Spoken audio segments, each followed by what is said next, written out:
Sir, Mav po from GMA. Sir, hingi lang po kami ng reacts kasi kahapon po hinarang ng China Coast Guard vessel yung isang research vessel ng Pilipinas. Tapos medyo malapit na po kasi siya sa coast ng Pangasinan. Sabi po nila, doon daw kasi nagtatapos yung 9 dash line ng China. Kaya ganun kalapit, 35 nautical miles na lang po sa baybayin natin. Wala pa naman po sila doon sa 12 nautical miles. Ngayon, kapag ganyan po, ang sinasabi natin na sovereign rights, economic zone, ibig sabihin, open tayo for business. Kasi economic nga yan, economic zone. Pwede tayong magkaroon ng kalakal dyan.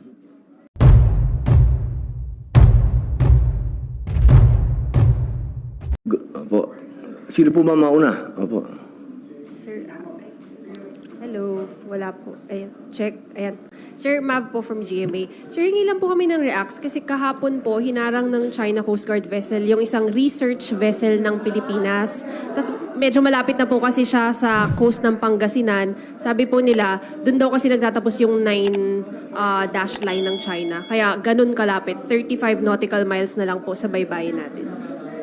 Sorry ma'am, hindi ko masyado madinig. Opo, hinarang po yung research vessel Ng Pilipinas. Ano po to? Ano, BIFAD? Ano po? Namria, BIFAR? sir. BIFAR? Namria po. Namria. Okay. Opo, Okay. hinarang po Yung sila. nagsusukat Yes ng po. baseline. Yes, sir. Kaya lang, sir, 35 nautical miles na lang po galing sa baybay ng Pangasinan. So, Ilan? 35. So, Okay. sobrang lapit na po niya, sir. And doon daw po kasi nagtatapos yung 9 dash line ng China. So, medyo palapit na po sila ng palapit yung mga hinaharang. Your reaction lang, sir.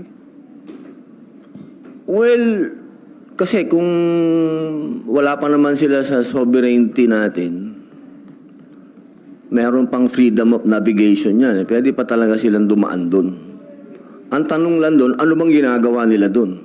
Hinarang nila yung ating research vessel. Yes, sir. Malabo yun, ha? Anong ginawa nung ating research vessel? Nagpaharang ba siya? Sir, parang 8 hours sila na standstill doon. Hindi pa po malinaw kung bakit sila hindi gumagalaw. 8 hours. And then eventually po, tumuloy na sa Bajo de Masinloc yung research vessel. Tapos binuntutan pa rin po sila ng China Coast Guard. Hindi, ganun naman kasi kahit nung ako din nagpunta doon, noong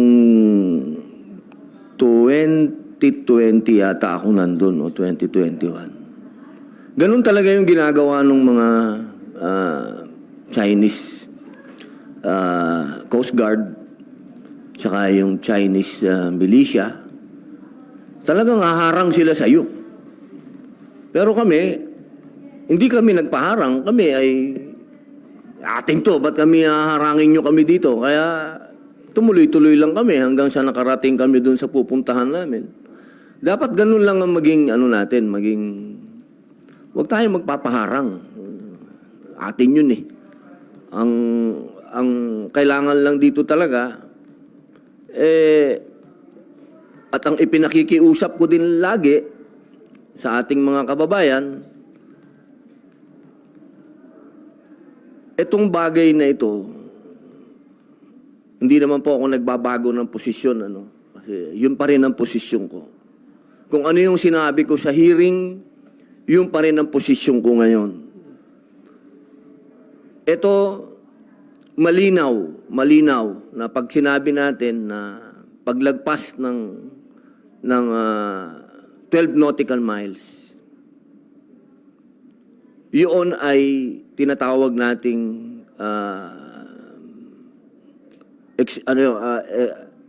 economic zone natin. So, sovereign rights. Okay? Kailangan malinaw po ito lagi, mga mahal kong kababayan. Pagka sinabi pong sovereign rights, uulitin ko lang po kung ano yung sinabi ko sa hearing. Okay. Pag sinabing sovereign rights, may karapatan po tayo doon sa mga nasa ilalim ng tubig na yon. Pwedeng isda, pwedeng gas, pwedeng oil. Economic zone natin yon. Exclusive economic zone. Pero hindi po yon sovereignty. Hindi pa po tayo ini-invade. Wala po yon na tayo ay sinasakop na kasi wala pa naman po sila doon sa 12 nautical miles.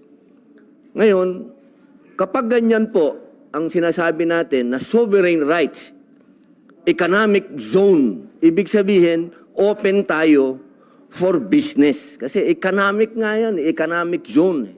Pwede tayong magkaroon ng kalakal dyan. Kaya't anuman ang nagaganap dyan, una, hindi naman tayo pwedeng magpaapi dyan.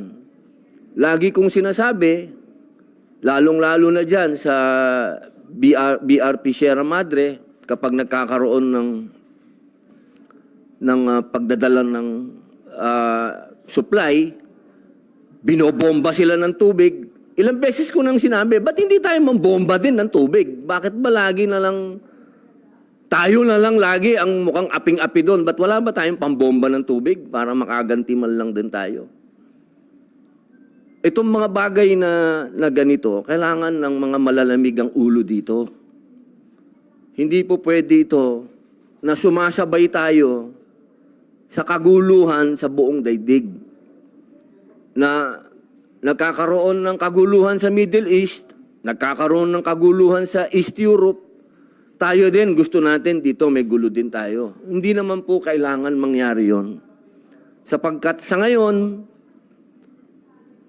easy yan, ibig sabihin, yan ay economic area yan, pwede tayong magnegosyo dyan, magtulungan tayo dyan, ilan ang kapitbahay natin dyan, ilan ang may claim dyan, ilan ang bansa na nagsasabing pagmamay-ari nila yan, ba't hindi tayo magkaroon ng pag-uusap at umpisahan natin magnegosyo dyan, mag-business dyan. Huwag tayo sana,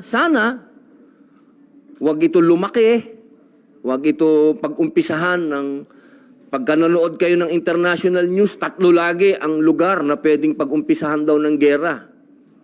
Sasabihin dyan, Middle East, Europe, at kasama na tayo, Pilipinas.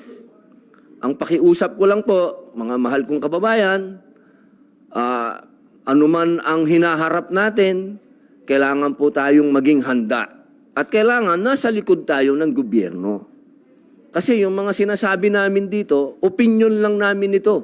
Pero sa kaduluhan nito, kung ano ang posisyon ng gobyerno, yun ang posisyon. Siyempre, susuporta tayo sa gobyerno.